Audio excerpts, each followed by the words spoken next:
The world doesn't care how you feel. It moves on, with or without you. If you're weak, it will crush you. If you hesitate, it will leave you behind. There are two types of people in this life. Those who react, and those who endure. The ones who react are tossed around by every wave, controlled by every mood, ruined by every inconvenience. But the ones who endure, they've mastered something ancient. Something cold, hard, and liberating. Stoicism is not poetry. It's not spiritual fluff. It's war. A war against your emotions. A war against your ego. And the Stoics left behind 8 brutal laws, iron principles forged through suffering, loss, exile, and death, that force you to wake up, stand tall, and become unstoppable. This is not motivation. This is not comfort. This is truth. And it starts with Law 1, you are owed nothing. The world owes you nothing. That's the first truth most people never accept, and it's why they stay weak. They wait for recognition, for rewards, for a sign that someone sees their pain and will come to make it right. But that day never comes. And deep down, they know it. Life isn't fair. It never was. The Stoics didn't waste a single breath complaining about that. They understood something modern people keep forgetting: fairness is not a guarantee. It's a fantasy. What you get is what you fight for. What you hold is what you earn. You are not entitled to ease, praise, or peace. You were born into a storm, and the sooner you stop expecting sunshine, the sooner you can start becoming the kind of person who thrives in the rain. Marcus Aurelius ruled an empire. But even he wrote to himself every night, you could leave life right now. Let that determine what you do and say and think. That's not a gentle reminder. That's a slap in the face.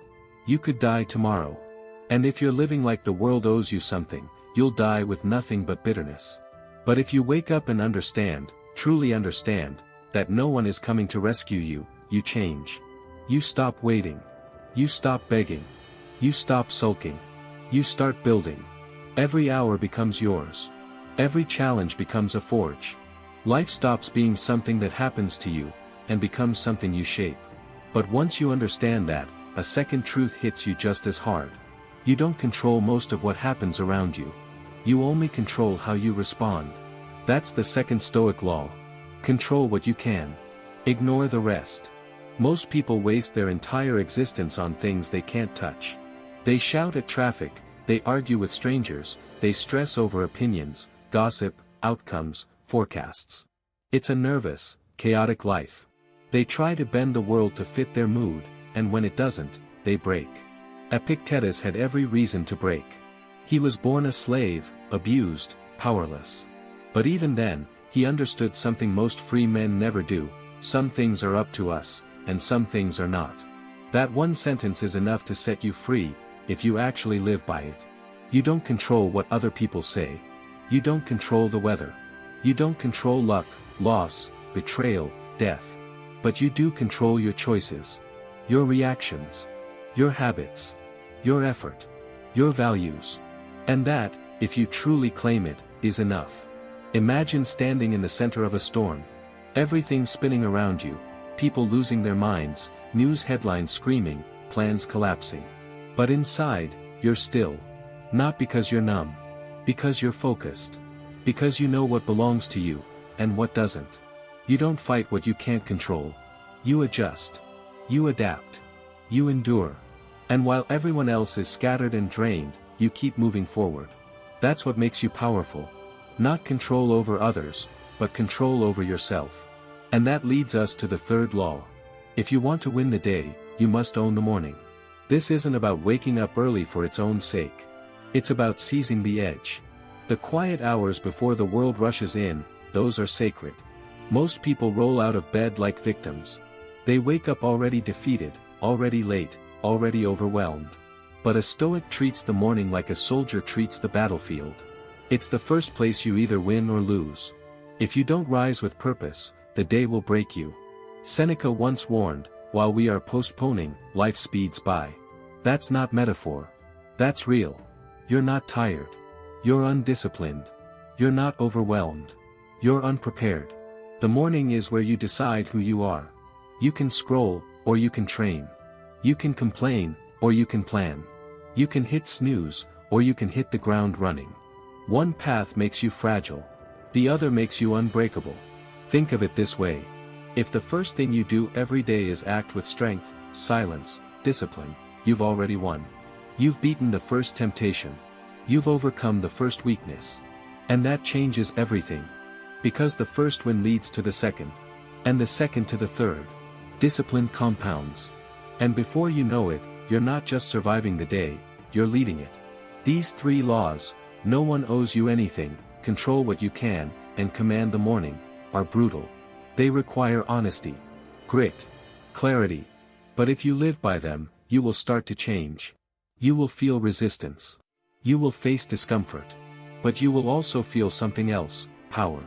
Not borrowed power. Not the kind that depends on luck or praise. Real power. The kind that no one can take from you. Comfort is a drug. It looks harmless. It feels good. But it rots you from the inside. It kills your ambition, numbs your instincts, and slowly takes away your ability to fight. That's the 4th law, seek discomfort on purpose. You were not built for a life of luxury and softness. You were built for resistance, for pressure, for discipline, for work. The Stoics knew that. They trained themselves to go without cold baths, simple food, walking barefoot, sleeping on hard ground. They didn't do this because they enjoyed pain. They did it to stay sharp. To remind themselves what they could survive. Because comfort breeds weakness. The more you give into ease, the less capable you become. You can't run from pain forever. At some point, life will bring it to your door. The question is, will you be ready? If you've trained your body and mind to handle stress, you won't collapse. But if you've spent years chasing comfort and avoiding challenge, then even the smallest problem will feel like the end of the world. Discomfort is not the enemy. It's the teacher. When you fast, you learn self-control. When you push through soreness, you learn persistence. When you wake up earlier than you want, you learn discipline. These lessons can't be read in books or downloaded in courses. You have to feel them. Earn them. Bleed for them. And once you do, something changes. You start to seek the hard things, not to suffer, but to grow. You stop fearing what other people avoid. You start craving resistance like a blade craves the whetstone. That's how strength is built. Not by wishing. Not by waiting. By walking through fire, on purpose. Then comes the 5th law, emotions lie. Reason saves. You feel angry. You feel afraid. You feel tired, hopeless, ashamed. But none of that is truth. Emotions are weather. They come. They go. Sometimes they make sense. Often they don't. But modern people make one fatal mistake. They obey their feelings like commandments. If they feel anxious, they hide. If they feel lazy, they stop. If they feel hurt, they retaliate. And this is how they stay small. Controlled by noise. Drifting through life without direction. The Stoics didn't kill their emotions. They didn't pretend to be robots. But they understood something deeper. Feelings are not facts. Epictetus said it best, it's not things that disturb us, but our judgments about them. In other words, it's not what happens to you that matters, it's what you tell yourself about it. You get rejected. That's not pain. That's a moment. You feel pain because you say, this means I'm not good enough. But that's your story. You lose a job. That's not the end. That's a page. But you say, this ruins my life. Again, your story. Stoicism teaches you to pause. To breathe. To challenge the first reaction. Because it's often wrong. You are not your anger. You are not your fear. You are not your shame. You are the one who observes those things. The one who decides what to do next. And when you lead with reason, not emotion, you win. Not always right away. Not always visibly. But over time, you become the most dangerous person in the room, calm, grounded, deliberate. Because when everyone else is panicking, you're thinking. When everyone else is exploding, you're still. When everyone else is drowning in noise, you hear the signal. And that leads to the 6th law. This one is cold, but it's sacred. You will die. You may think you know this already. But you don't. You talk about death like it's some vague idea, far away, not for today. But the Stoics meditated on death constantly, not out of fear, but out of clarity. Memento mori. Remember, you will die. Not someday. But soon. And maybe even today. That's not meant to depress you. It's meant to wake you up. To snap you out of distraction. Because once you truly remember that your time is limited, you stop wasting it. You stop scrolling for hours. You stop caring what people think. You stop postponing your dreams. You start moving. You start building. You start living as if every day could be your last, because one day, it will be. Marcus Aurelius wrote, "Do not act as if you were going to live 10,000 years. Death hangs over you. While you live, while it is in your power, be good." That's not poetic. That's urgent. You are temporary. And that is power. Because it forces you to choose. To act. To speak with courage. To love without hesitation. To live without apology. If you truly remembered your death every morning, how different would your day look? Would you complain less? Would you forgive faster? Would you do the work that matters? You already know the answer. That's why this law is brutal. It demands total presence. Not someday. Now. 6 laws. Each one sharp as steel. Together, they begin to reshape you. Not just into someone productive or impressive, but into someone powerful, unshakable, alive. And there are still 2 more. The 7th law is a brutal paradox. You must lose everything, on purpose. That's not metaphor. That's not philosophy for philosophers. That's real. You cling to your image. Your status. Your possessions. Your comfort zone. You hold on to them like they define you. But the Stoics understood, the more you cling, the more you suffer. Because nothing is permanent. Not your body. Not your relationships. Not your money, your health, your youth.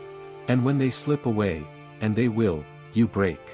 Unless you've trained for it. This is why they practiced what they called voluntary loss. They imagined the death of their loved ones. The collapse of their fortunes. The exile from their homes. Why? Because they were cold? No. Because they wanted to prepare. Seneca said, "He is the truly brave man who is able to go through life without being broken by poverty, hardship, or exile. When you've already rehearsed the worst, nothing surprises you. And when you no longer fear loss, no one can control you." Imagine that. Imagine being the kind of person who can let go of anything, and still remain whole. You don't need the promotion. You don't need the applause. You don't need the comfort, the luxury, the security.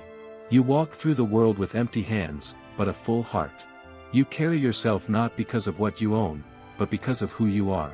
That's a kind of strength most people never even taste. Because we're trained to accumulate. To protect. To hold tight. But everything you grip too tightly will eventually cut into you. It will control you. The Stoics freed themselves by letting go. That doesn't mean they gave up. It means they moved through life ready to lose, because only then are you ready to live. And that leads us to the final law. The one that makes all the others possible. The one that defines the Stoic path: do the work. Every day. Especially when you don't feel like it. Discipline is not something you summon in heroic bursts. It's not for special occasions. It's not a switch you flip when life demands it. Discipline is daily. Quiet. Unseen. Boring. It's a man showing up to train while the world sleeps. It's a woman writing a sentence while the kids scream in the next room. It's not glamorous. But it's what changes you. The Stoics did not care about words. They cared about actions. Epictetus said, "Don't explain your philosophy. Embody it. You say you want to be calm. Show me. When someone disrespects you, stay grounded. You say you want to be strong. Wake up early. Move your body. Face the cold. Do the hard thing. Every single day. There will be no applause. No reward. No one will come to pat you on the back for being consistent. That's not why you do it. You do it because it makes you unbreakable. When you show up in discomfort, in silence, in pain, you build a person no one can knock down. You will not always be motivated. Good. That's the test. That's where most people fail. They wait for inspiration. You don't. You move. You act. You repeat. Discipline is what stands when your mood is gone. It's what gets you through the valley. And in time, it becomes who you are. You begin to trust yourself. You say, "I will do this," and then, you do. No excuses. No drama. Just action. The modern world is addicted to emotion. But Stoics were addicted to consistency. It doesn't matter how you feel. It matters what you do. This law sounds simple. But it's the hardest one. Because it never ends. There's no finish line. Just another morning. Another repetition. Another test. And that's what makes it beautiful. You are no longer a servant to fate, or fear, or comfort. You've chosen your path. And every step, every drop of sweat, every quiet moment of struggle, that's your rebellion. Now look back. 8 laws. Each one forged in fire. Each one demanding something from you. But together, they form something few people ever touch, a mindset of steel. You've stopped expecting life to be easy. You've stopped chasing what you can't control. You've trained for pain. Mastered your emotions. Remembered your death. Let go of what you fear to lose. And above all, shown up. Again and again. That is what makes a person unstoppable. Not talent. Not luck. Not charisma. Discipline. Detachment. Inner clarity. You walk through fire, not untouched, but unburned. You are no longer a slave to comfort, chaos, or craving. You are something else now. You are a Stoic. And the world has no idea what to do with someone like you.